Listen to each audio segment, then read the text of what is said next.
Շնորհակալություն, որ համաձայնեցիք այս հարցի հետ կապված տարածել գնահատականը, մեր Արցախահայությունը կանգնած է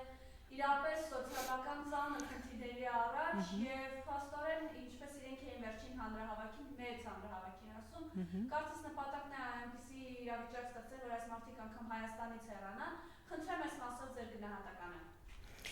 Այո, իհարկե, արցախցիները այսօր շատ ծանր վիճակում են, ես հուսով եմ, որ դա ժամանակավոր է, ամեն ինչ կփոխվի, ամեն ինչ, չէ որ ասում են, ամեն եւ լավ բան եւ վատ բան հավերժ չի տևում, գալիս է մի պահ, որ ամեն ինչ 180 աստիճան փոխվում է, եւ իրոք ես սպասում եմ դրան, որ 180 աստիճան փոխվելու է ամեն ինչ եւ շատ շուտ։ Արցախցիների պահանջը որն է, արցախցիները հիմնականում ուզում են վերադառնալ իրենց տները եւ ինձ շատ զայրացնում է, երբ որ սոցցանցերում մենք տեսնում ենք արցախցիների վերաբերյալ անպատեհ գրառումներ։ Այս վերջերս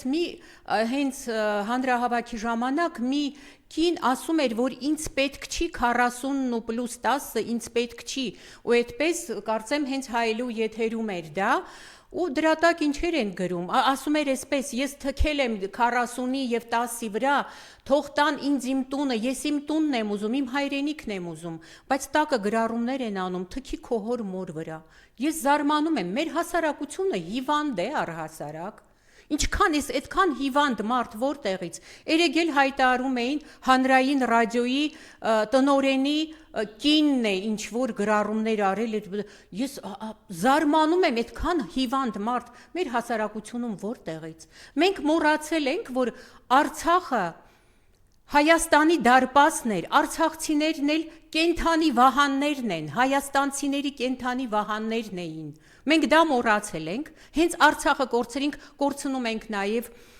Հայաստանի սահմանները, արդեն Հայաստանի վրա են հարձակվում, դա մեզ ոչինչ չի հուշում, մենք ոչինչ չենք հասկացել դեռ, մեր ժողովուրդը ինչի մասին է մտածում։ Արցախցիները պահանջում են, հիմնական պահանջը նրանց իրենց հայրենիք վերադառնալն է, բայց մինչև հայրենիք վերադառնալը մենք պետք է կարողանանք այստեղ բոլորով նրանց համար տանելի կենսապայմաններ ստեղծել։ Այդ մարդիկ ասում են, մեզ ինչպես տալիս է գումարը, վարձի գումարը 40 պլյուս 10, մենք այդպես էլ մի անգամից տալիս ենք տան տիրոջը, որ տունը որ վարձակալում են։ Խնդրում են պետությանը չկտրել, այն պետությանը, որը զրկեց իրենց տուն ու տեղից հայրենիքից զրկեց, փոխանակ նրանք շատ ավելին պահանջեն, ընդամենը խնդրում են, որ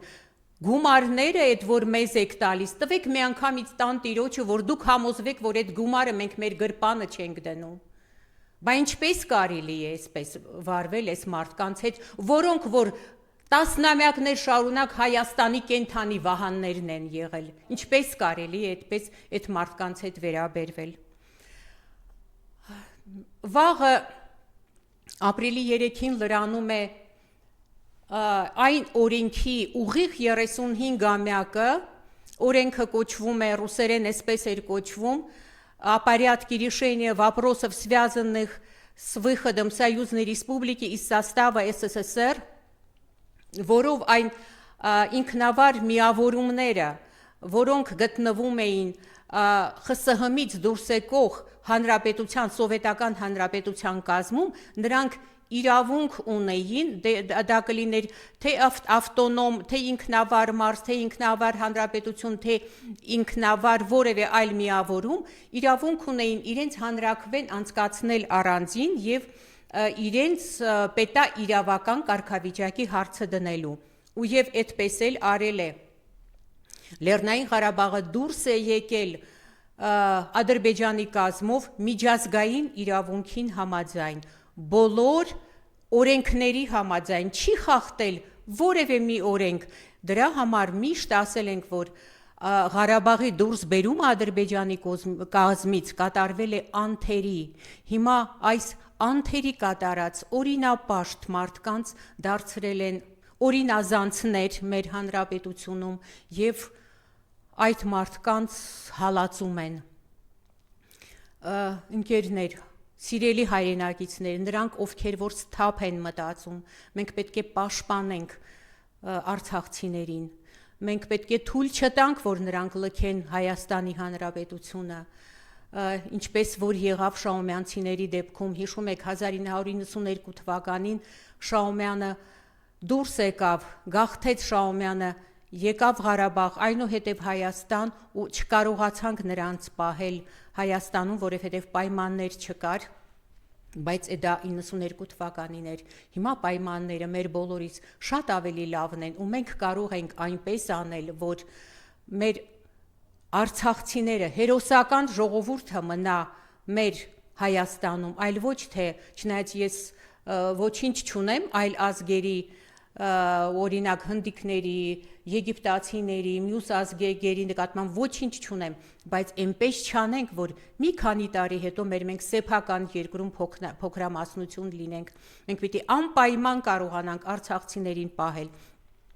Դրա համար, եթե կառավարությունը մի քիչ ազգասեր լիներ, հայրենասեր լիներ, այնքան բաներ կարող էր անել, այնքան ծրագրեր կարող էր անել։ Օրինակ այս մարդկանց համար սոցիալական բնակարաններ տրամադրել, մինչև որ պայմաններ կստեղծվեին նրանք վերադառնային։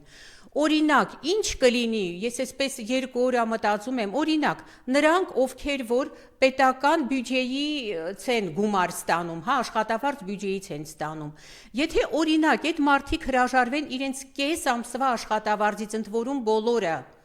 եւ գումարներ հավաքենք այդ մարդկանց համար նրանց բնակարանային հարցը լուծելու։ Ես կարծում եմ, այսպես պիտի լինի հայրենասիրությունը, մենք այդպիսի բաներ պիտի անենք, կարողանանք այս մարդկանց կեցության հարցը լուծելու, բնակարանի հարցը լուծելու, որ նրանք էլ ասենք մի ընտանիքում, եթե մի աշխատող կա, այն մնացածը չեն կարողանում աշխատել, այդ մի հոգու աշխատավարձը իրենք չեն կարողանալու եւ բնակարանի վարձ տալ եւ սնունդի գումար ապահովել, դա անհնար է։ Դա արցախցիների պարագայում անհնար է։ Իհարկե ասում են նաև կան արցախցիներ, որոնք ունեն այստեղ բնակարան, բայց բյուջեից ստանում են գումարներ, բայց կարելի է գտնել այդ մարդկանց չտալ, այդ գումարները են որ տալիս են 40+10, որովհետև նրանք բնակարաններ ունեն, բայց այն մյուսներին, ովքեր որ չունեն, նրանց անպայման տալ, չի կարելի կտրել այդ մարդկանց գումարները, հակառակը, ազգովի պիտի հավաքվենք, ով ինչպես կարում է, գուցե մի հիմնադրամ ստեղծվի, չգիտեմ, այս պետությունը կանի, դա չի կանի, կկարողանա անի, թե էլ կլափեն մյուս բաների նման, բայց ինչ որ մի բան պետք է ստեղծել, մի ֆոնդ պետք է ստեղծել, որ այդ գումարները հավաքվի եւ աշճանաբար մարդկանց բնակարանի հարցը լուծվի, կրկնում եմ, սոցիալական բնակարանների մինչև կստեղծվեն պայմաններ, որպեսզի նրանք վերադառնան Արցախ։ Մյուս հարցը նրանց անձնագրի հարցն է։ Այդ ում մտքով կարող էր անցնել, որ 70 կոդով անձնագրերը պետք է փոխարինել։ Ինչու՞։ Այդ անձնագրի մեջ գրած է, չէ՞, այդ նույն անձնագրի մեջ գրած է, որ այս անձնագիրը կրող է գտնվում է Հայաստանի Հանրապետության հովանության ներքո է գտնվում, Հայաստանի Հանրապետության հովանավորության ներքո է գտնվում։ Ինչ, Արցախը դատարկեցինք արդեն էլ չեն Հանրապետության հովանավորության ներքո չեն գտնվում այդ մարդիկ։ Սա ամենամեծ սխալն է, որ կարող էր անել այսօրվա ղեկավարությունը, այսօրվա իշխանությունը փոխելով արցախցիների անձնագրերը եւ ստիպելով, որպեսզի նրանք ընդունեն Հայաստանի Հանրապետության քաղաքացիություն, որովհետեւ նրանց մեծ մասը, նրանց գերակշռող մասը 99% ուզում են վերադառնալ իրենց հայրենիք, որը մեր հայրենիքն է, ոչ միայն իրենց հայրենիքն է, նաև մեր հայրենիքն է, յուրաքանչյուր հայի հայրենիքն է, յուրաքանչյուր հայի մի կտոր հայրենիքն է։